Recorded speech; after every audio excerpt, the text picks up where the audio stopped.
Halo kawan-kawan MotoGP lovers semua, bagaimana kabar kalian? Jangan lupa untuk tetap jaga kesehatan di masa pandemi ini. Dan juga tetap keep watch channel posting sport ini biar nggak ketinggalan update info seputar aspal panas MotoGP. Beberapa waktu lalu memang jagat balap sempat dikejutkan oleh penampilan pembalap Pertamina Mandalika SEG Bo Ben Schneider yang jadi terbaik pada hari pertama tes privat Moto2 di Valencia. Ben Schneider mengukir catatan waktu 1 menit 35,453 detik saat melahap satu putaran sirkuit Ricardo Turbo. Ben Schneider mengalahkan catatan waktu pembalap berpengalaman Sam Loes yang berada di posisi kedua dalam sesi tes hari pertama. Ben Schneider yang musim depan bakal bertandem dengan juara dunia GP 125 2005 sekaligus 2 kali runner-up Moto2 Thomas Luthi punya kedekatan dengan Indonesia. Ia berasal dari Belanda namun juga punya darah merah putih. Menjalani debut Grand Prix di Moto3 pada 2016, Ben Schneider mengaku punya darah Indonesia pada 2017 setelah rider World Superbike Michael van der Mark yang juga dari Belanda mengumumkan bahwa nenek dari pihak ibunya berasal dari Ambon. Sama halnya seperti van der Mark, Ben Schneider juga mendapatkan darah Indonesia dari kakek dan neneknya yang pindah ke Belanda pada 1956 dari Surabaya. Uniknya mereka masih sering mengunjungi Indonesia untuk bertemu dengan keluarga dan kawan-kawan mereka. Informasi menyebutkan jika Ben Schneider lahir pada 4 Maret 1999. Ia tidak lahir di Indonesia, melainkan di Rotterdam, Belanda. Yang uniknya juga menjadi tempat tinggal van der Mark selama ini. Ia juga merupakan anak sematawayang di keluarganya. Meski Belanda sangat dikenal dengan para rider motocross ternama di MXGP seperti Jeffrey Herlings, Davy Poches, dan Glenn Coldenhoff, Ben Schneider ternyata tak memulai karir balapnya di arena tersebut. Ia justru turun langsung di ajang road racing pada usia 12 tahun. Ia berkompetisi di kejuaraan nasional Jerman dan Belanda, mengendarai motor Honda NSF 100 dan Moriwaki. Kemudian pada 2014 ia turun di kelas Moto3 Jerman sebelum pindah ke Red Bull Rookies Cup pada 2015. Jika kita amati selama turun di Red Bull Rookies Cup, Ben Schneider melawan banyak rider yang kini juga turun di ajang Grand Prix seperti Fabio Di Gianantonio, Ayumu Sasaki, Raul Fernandez, Kaito Toba dan masih banyak lagi. Ben Schneider tampil begitu sangat dominan di Red Bull Rookies Cup kala itu. Rider yang identik dengan nomor balap 64 ini sukses merebut 10 podium yang 8 diantaranya merupakan kemenangan. Sembari turun di Red Bull Rookies Cup, Ben Schneider juga turun di ajang FIM CAF Moto3 Junior World Championship. Saat itu ia mengendarai Honda bersama Dutch Racing Team. Ia mengakhiri musim di peringkat 7 dengan raihan 1 podium. Prestasinya di kedua kejuaraan ini membuat Ben Schneider digait oleh salah satu tim paling prestisius di Moto3 Grand Prix pada 2016, yakni Red Bull KTM Ajo, yang dibesut oleh tangan dingin Aki Ajo. Musim debutnya di ajang dunia sama sekali tak buruk. Ia sukses merebut 2 podium usai finish ketiga di Silverstone, Inggris dan juga Sepang, Malaysia, yang tentunya diramaikan penggemar balap dari tanah air. Pada 2017, Ben Schneider bertahan di Red Bull KTM Ajo. Ia konsisten bertarung di posisi 10 besar, namun sayangnya paceklik podium. Hasil terbaiknya hanyalah finish keempat di Brno, Ceko. Dengan tubuh yang makin tinggi besar meski masih berusia 19 tahun, Ben Schneider naik ke Moto2 pada 2018. Membela T3 Racing, ia sulit tampil kompetitif. Ia mengalami insiden mengerikan di Motegi Jepang saat mesin motornya meledak dan membuat tulang tibia kaki kirinya patah hingga harus absen di 3 seri terakhir. Pada musim 2019 dan 2020, Ben Schneider pindah ke MTS RW Racing GP. Ia lagi-lagi sulit tampil kompetitif, sampai-sampai memutuskan pindah pada 2021. Pada 30 November lalu, ia diumumkan resmi membela Dutch IAB Racing Team untuk mengendarai Yamaha R6. Namun tampaknya kesepakatan antara Ben Schneider dan Dutch IAB Racing Team dibatalkan demi membela Pertamina Mandalika SEG Team di Moto2 2021. Mengendarai motor Kalex versi 2020, ia diharapkan bisa tampil kompetitif tahun depan.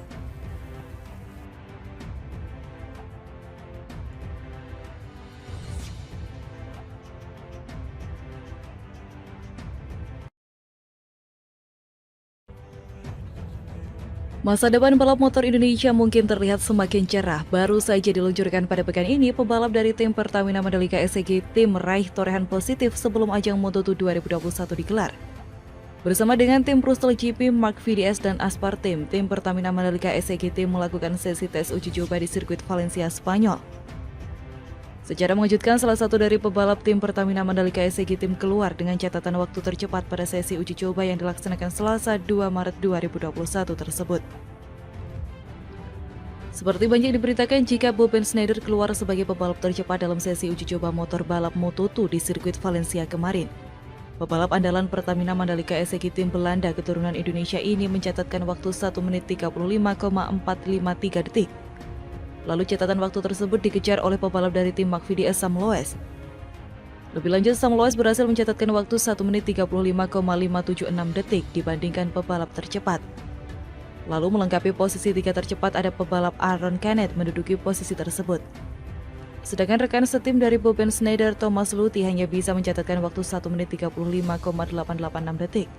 Torehan ini bisa jadi catatan yang bagus sebelum tim Pertamina Mandalika SEG tim menjalankan balapan sesungguhnya di ajang Moto2. Balapan perdana Moto2 tahun 2021 sendiri akan digelar di sirkuit Losail, Qatar pada Minggu 19 Maret 2021 ini. Yang tak kalah menarik adalah Dimas Eki yang sebelumnya santer dikabarkan menjadi salah satu pembalap reguler Mandalika Racing Team di Moto2 2021. Awalnya Dimas Eki direncanakan akan berdua dengan pebalap Spanyol yang juga akan memperkuat Mandalika Racing Team. Perkenalan Dimas Eki sebagai salah satu pembalap tim balap Indonesia itu bersamaan dengan peluncuran livery motor Mandalika Racing Team pula. Akan tetapi kabar tersebut mendadak berubah. Dimas Eki batal memperkuat Mandalika Racing Team di Moto2 2021. Perubahan itu mulai tercium ketika tim tersebut menjalin kerjasama dengan SEG yang kini membuat nama tim ikut berubah jadi Pertamina SEG Mandalika Racing Team. Posisi Dimas Eki di tim Mandalika pun diganti dengan pebalap asing lainnya. Setelah sempat di PHP, kini nasib Dimas Eki mulai menemui titik terang. Dilansir dari Motor Plus Online, Dimas Eki akan tetap balapan di musim 2021. Akan tetapi pembalap yang pernah tampil di Moto2 2019 itu akan berlaga di ajang CEF Moto2 2021. Timnya pun masih tetap sama, yakni Mandalika Racing Team Indonesia. Pebalap 28 tahun itu merasa senang karena dia akan membawa nama Indonesia terbang tinggi untuk tampil pada ajang tersebut. Dimas Eki juga mengharapkan dukungan kepada seluruh masyarakat Indonesia agar dia bisa tampil dan meraih hasil baik di musim ini. Di CEF Moto2 2021 nanti Dimas Eki akan berdua dengan pembalap asal Polandia Piotr Bisierski. Kehadirannya sebelumnya juga sempat membuat Dimas disangka kembali mendapat PHP.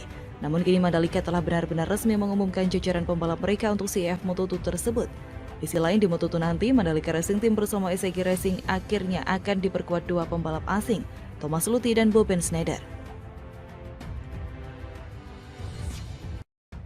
Indonesia akan mendapat aliran investasi senilai 1 miliar US dollar atau setara 14 triliun rupiah berdasarkan asumsi Rp14.000 per dolar AS dari VNC Construction, perusahaan jasa konstruksi yang menjadi investor pembangunan sirkuit balapan MotoGP 2021. Sirkuit tersebut akan dibangun di kawasan ekonomi khusus atau KEK Mandalika, NTB. Direktur Utama PT Pengembangan Pariwisata Indonesia, Indonesia Tourism Development Corporation, Abdul Bar Mansur mengatakan hal ini ditandai dengan penandatanganan komitmen antara Vinci dan ITDC belum lama ini.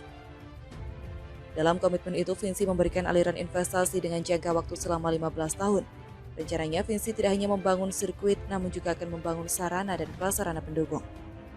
Vinci akan bangun sirkuit, convention center, hotel, rumah sakit khusus, sementara ITDC hanya infrastruktur dasar. Misalnya jalan sepanjang 11 km, masjid, pantai, dan lainnya. Ucap Abdul Bar di Istana Kepresidenan Bogor, Jawa Barat usai bertemu dengan Presiden Joko Widodo beberapa waktu belakang. Tetapi meski begitu, pembangunan sirkuit dan kelengkapannya baru dimulai pada September 2019. Targetnya seluruh persiapan terkait infrastruktur akan rampung pada akhir 2020. Dengan begitu, per 2021 sudah bisa digunakan untuk perlombaan bagi pembalap sekelas Valentino Rossi dan lainnya. Sementara saat ini proses pembangunan masih dalam tahap penyesuaian konsep dengan Dorna, pihak penyelenggara balapan MotoGP. Rencananya konsep sirkuit yang digunakan yaitu memanfaatkan jalan raya yang sudah ada alias street circuit. Dengan konsep ini maka pembangunan sirkuit tidak hanya bisa digunakan untuk perhelatan balapan MotoGP saja. Namun ketika balapan tidak sedang digelar, pemerintah tetap bisa memanfaatkan jalan tersebut untuk menunjang konektivitas di KEK Mandalika termasuk menuju ke titik wisata. Sedangkan infrastruktur yang sudah ada saat ini yaitu Bandar Udara Internasional Lombok beserta landasan pacu, lalu beberapa titik pariwisata, khususnya pantai di pesisir Lombok. Lebih lanjut lagi di sisi lain, Abdul Bar mengatakan ada pula persiapan lain di luar infrastruktur dasar yang masih harus dikejar oleh pemerintah, yakni membangun penginapan-penginapan dengan kelas memadai di sekitar KEK Mandalika. Namun menurutnya, lantaran hal ini cukup membutuhkan waktu, maka pemerintah sejatinya bisa menggunakan kawasan Nusa Dua Bali sebagai alternatif tampung peserta dan penonton. Hanya saja ini perlu ditunjang dengan kesiapan transportasi Mandalika Nusa Dua. Ada beberapa alasan sirkuit Mandalika yang tengah dalam proses pembangunan menjadi tumpuan harapan. Kesan optimisme itu muncul dari CEO Dorna Sport Carmelo Ezpeleta terkait penyelenggaraan MotoGP 2021 di sirkuit tersebut. Sirkuit Mandalika berada di kawasan ekonomi khusus atau KEK Mandalika, Desa Kuta, Kabupaten Lombok Tengah. Sirkuit Mandalika merupakan sirkuit jalan raya pertama, kata Ezpeleta. Lantaran itulah imbuhnya, sirkuit Mandalika akan menjadi sirkuit jalan raya terindah di dunia. Kata Ezpeleta menjelaskan alasan pertama. Ia juga mengatakan penggemar MotoGP di Indonesia termasuk yang terbanyak jumlahnya di dunia. Fakta ini didukung dengan jumlah penduduk Indonesia yang begitu banyak. Sementara itu, Direktur Utama PT Indonesia Tourism Development Corporation Abdul Bar M. Mansur mengatakan alasan kedua sirkuit Mandalika akan menjadi tumpuan harapan adalah bahwa sirkuit itu dibangun di kawasan wisata. Ia membuat pembanding dengan sirkuit balapan di Thailand. Sirkuit itu pun dibangun di kawasan wisata. Pada 2018, MotoGP dihelat di Thailand. Kala itu jumlah penonton sudah mencapai 150.000 orang. Lebih lanjut, kata Abdul Bar, keberadaan sirkuit Mandalika akan memunculkan pebalap-pebalap muda dari Indonesia. Berkenaan dengan hal ini, Dorna Sports melakukan pembinaan terhadap talenta muda. Ajangnya adalah Asian Talent Cup. Salah satu talentnya adalah Dimas Eki Pratama. Pembinaan mulai kelas paling bawah hingga MotoGP, katanya.